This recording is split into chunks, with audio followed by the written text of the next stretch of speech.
My parents left my Thanksgiving dinner on a cold ceramic plate on the front porch, covered in aluminum foil, while they drove my golden child sister, Chloe, to a luxury resort feast downtown. They texted me, "We didn't want you to ruin Chloe's big moment." What they didn't know was that I had spent the last 3 years silently building a multi-million-dollar logistics firm that held the deed to the very house they were standing in, and the resort reservation they were using was booked under my corporate account. While they sat at their high-end table expecting me to eat cold turkey on the doorstep, I made one phone call to hotel security and canceled their reservation, their credit cards, and their lease in a single evening. Welcome back to the channel.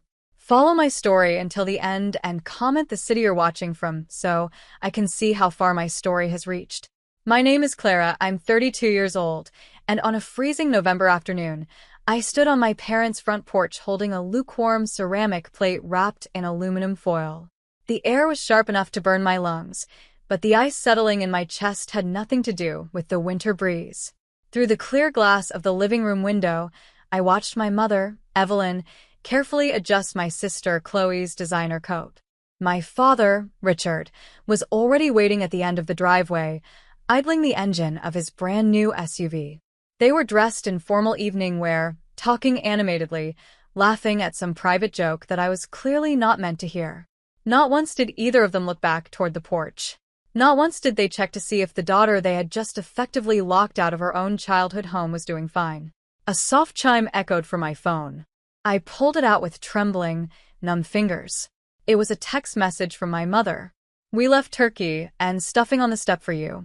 Don't touch anything inside the house while we're gone. We didn't want you showing up in your plain clothes and ruining Chloe's big moment at the resort dinner. Eat your food and go home." I stood there, staring at the glowing screen as the red taillights of my father's SUV disappeared around the corner of our tree-lined street. To anyone else, a betrayal like this would seem sudden, unprovoked, or monstrously cruel. But for me, it was simply the climax of 15 long years of quiet, calculated dynamic favoritism. Growing up, Chloe was the golden child, the designated prodigy who could do no wrong. If she expressed a passing interest in music, my parents bought her a grand piano. If she failed a semester in college, it was the professor's fault, and they paid for private tutors. Meanwhile, I was treated less like a daughter and more like live-in domestic support. I was the one who scrubbed the floors, managed the household grocery budgets, and patched up my own clothes while Chloe received monthly shopping sprees. When I turned 18, my parents made it abundantly clear that their financial support ended with my high school diploma. All their savings, their college funds, and their emotional energy were reserved exclusively for Chloe's bright future. I was expected to get a basic shift job, pay them rent for my tiny bedroom, and keep my head down. I looked down at the foil-covered plate in my hands. The grease had already begun to congeal under the cold air. They genuinely believed that leaving these scraps on a doorstep was generous. They believed I was still the quiet, helpless girl who would cry herself to sleep and accept whatever crumbs of affection they threw my way. They had no idea that the dynamic had shifted completely while they weren't looking. What my parents and Chloe never understood was that being ignored gave me the ultimate superpower, anonymity. While they were busy obsessing over Chloe's social status, I was silently building a life they couldn't even fathom. It started 10 years ago in that tiny, drafty bedroom under their roof. Working night shifts as a dispatcher for a local courier company, I saved every single penny. I didn't spend money on clothes, late-night hangouts, or vacations. I studied logistics management late into the evening, learning the complex flow of supply chains, freight routing, and corporate shipping networks. By the time I turned 25, I quietly launched my own supply chain logistics company out of that very bedroom. I called it Apex Freight Solutions. In the beginning, it was just me, a laptop, 2 phones, and 20 hours of work a day. I negotiated small regional contracts, solved shipping bottlenecks for local businesses, and reinvested every cent of profit back into expanding our operations. Within 5 years, Apex had grown from a one-woman desk operation into a multi-million-dollar logistics firm with regional warehouses, a fleet of freight trucks, and major corporate accounts across the country. Yet, every evening, I would walk down the stairs of my parents' house, and they would look at me like I was a failure because I didn't have a flashy title or an office job they could brag about at their country club. They assumed my quiet late nights meant I was struggling. I let them believe it.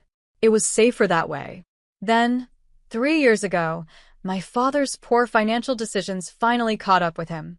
He had taken out a risky second mortgage on our family home to fund one of Chloe's ill-advised business ideas, a luxury boutique that went bankrupt within 6 months. Faced with staggering bank loans and impending foreclosure, my parents were months away from losing the roof over their heads. They were too proud to tell anyone, but I saw the panic in my father's eyes every time the mail arrived.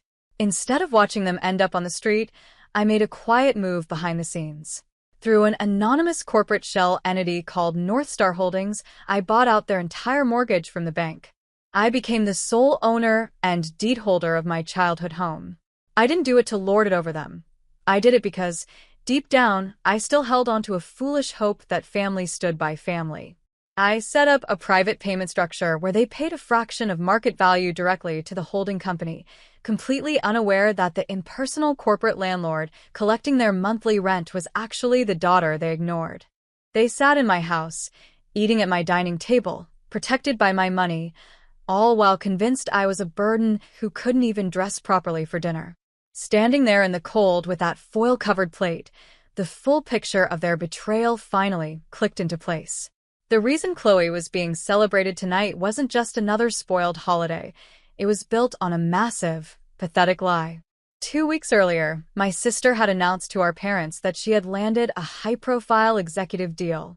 She claimed she was founding a logistics and software startup and had somehow managed to secure an exclusive, invite-only Thanksgiving dinner at the Grand Crest Resort with top-tier corporate investors. My parents were beside themselves with pride. They posted about it online, called all their relatives, and bought Chloe a $500 evening gown to mark her huge milestone. What Chloe didn't realize was that I knew the truth. The exclusive dinner at the Grand Crest Resort wasn't for her startup. It was a private corporate appreciation gala hosted by Apex Freight Solutions, my company.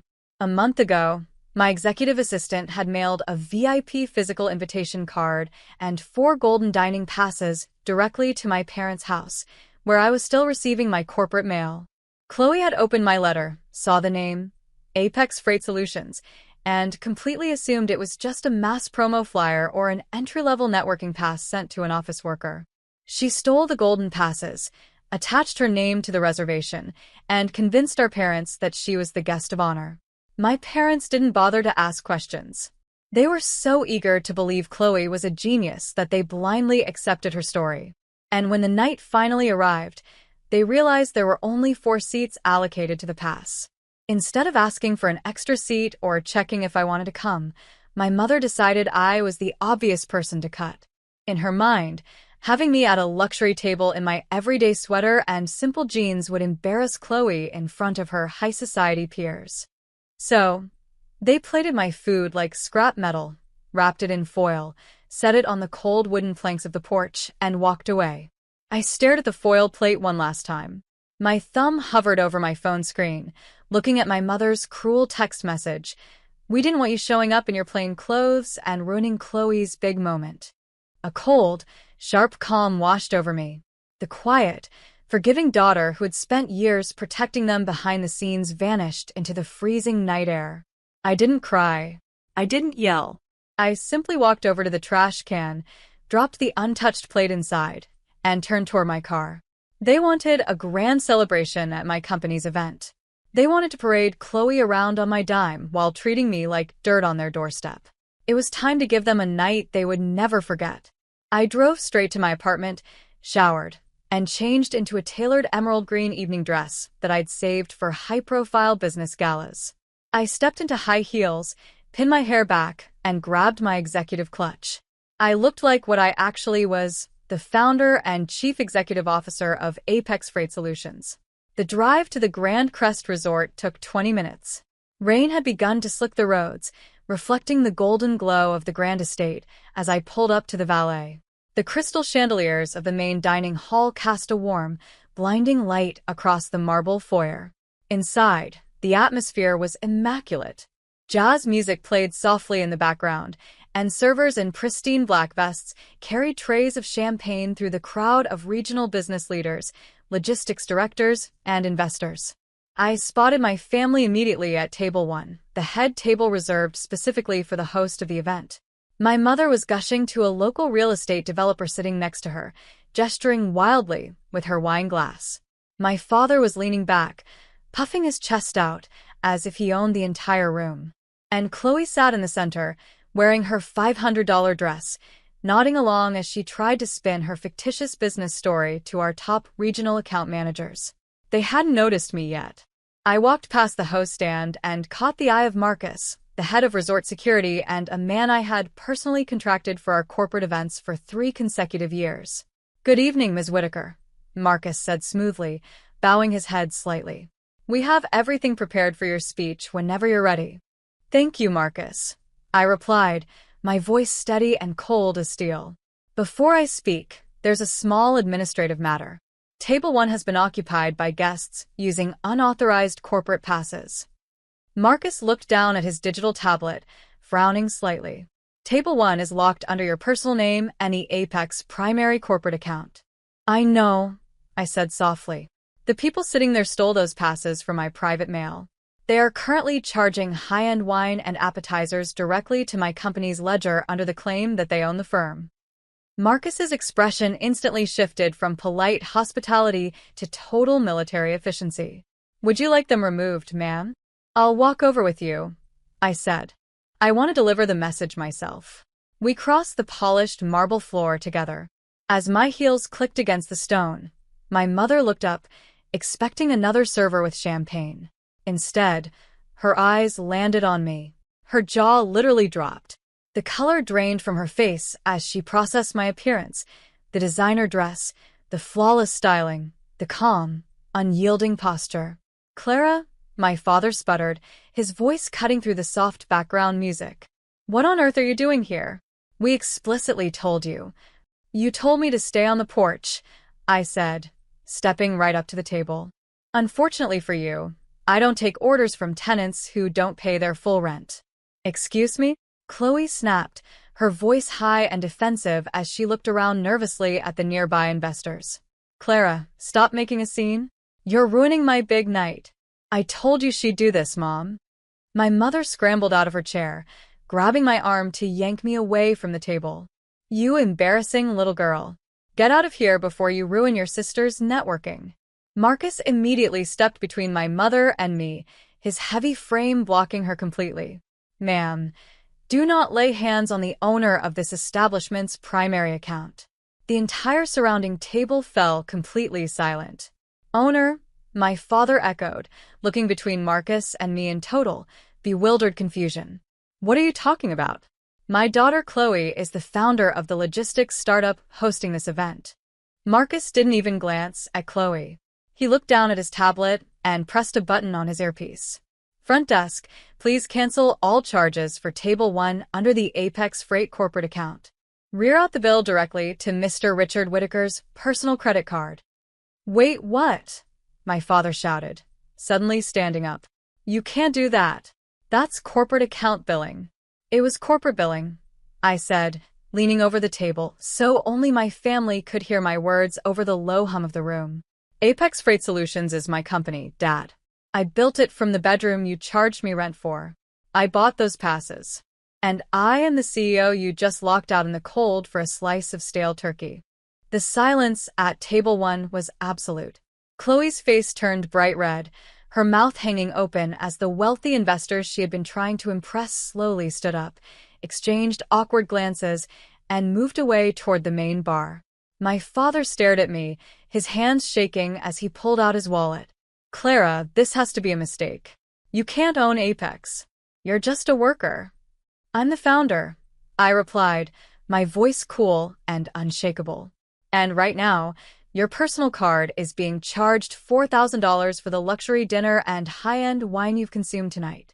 If it declines, hotel security will handle the matter with the police." My mother sank back into her chair, her eyes wide with shock and sudden, desperate realization. "Clara, baby, we didn't know. If you had just told us." If I had told you, you would have demanded I give the company to Chloe, I said, looking her dead in the eye. Just like you gave her my college savings, my childhood belongings, and every ounce of your affection. But you don't get to take my hard work anymore. And starting tomorrow, you don't get to live in my house for free either. My father gasped. What are you talking about? That's my house. It was your house, I said, pulling a legal folder out of my executive clutch and setting it firmly on the table. Until you defaulted 3 years ago to go pay off Chloe's failed boutique. North Star Holdings bought your mortgage to save you from foreclosure. I am North Star Holdings. Here is your official 30-day notice to vacate. Panic, pure and unfiltered, finally erupted across their faces. Chloe burst into furious tears. My father began stammering apologies, and my mother reached out, trying to grab my hand with a sudden, sickening display of warmth. I didn't listen. I turned my back on them, walked out to my car, and drove away into the night, leaving them to face the security team, the $4,000 bill, and the reality of their own choices. Over the next month, I didn't back down. I offered them a modest, 2-bedroom rental apartment in town, fully paid for 6 months, on one non-negotiable condition: they complete mandatory independent financial counseling and never contact me to demand money again. Chloe was forced to abandon her fake startup and take an entry-level job to pay off her personal credit card debts. As for me, I spent that Thanksgiving evening at a quiet, high-end bistro overlooking the city lights, enjoying a warm, fresh meal that I earned myself. I learned that day that family isn't about blood. It's about respect, boundaries, and knowing your own worth. What would you have done if you were in my shoes? Would you have given them the eviction notice or walked away quietly? Let me know in the comments below, and don't forget to like and subscribe for more stories.